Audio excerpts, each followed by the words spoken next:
the one thing we have to acknowledge that all sound, whether it comes from the outside world or the concert hall stage, is a physical phenomenon. It hits us. It hits our eardrums, it hits our bodies. We experience sound in a physical way.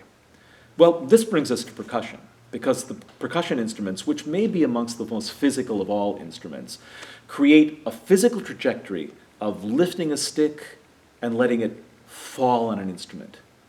Percussion is simultaneously the art of noises and the art of the body.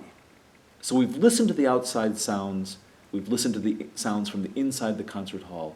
Now we're going to examine how those sounds are made on percussion instruments and how the body itself can be the portraying mechanism of musical sense.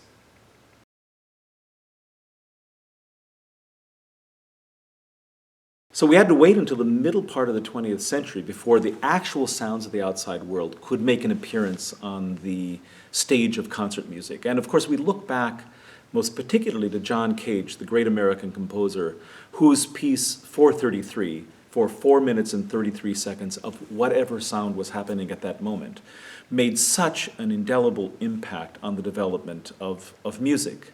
That piece was premiered at Woodstock, and the audience sat outdoors.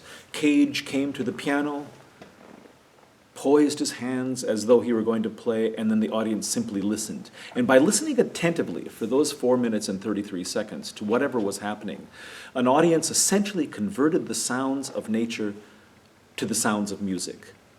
And we think, for example, how ephemeral are the building blocks of music. Music consists, its primary material is sound, and that sound is gone before you know it. A sound exists and immediately begins to decay. And so this art of extreme emotions and great passion is built upon a material which is itself extremely ephemeral. But sound is also physical. Sound hits us. It hits our eardrums, and if you doubt the physical impact of sound, sit near a stage at a rock concert or a club, and you'll feel the sound as well as hear it.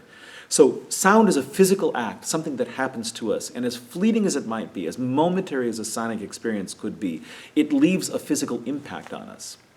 And now we'll look to percussion, which is the art of physicality, the way in which a performer's body encounters instruments, creating physical arcs of movement to create sounds that remind us, in fact, that every sound we hear, whether it's a part of a Beethoven quartet or the result of a performance of John Cage's 4 minutes and 33 seconds, is a physical act that we experience with our entire being.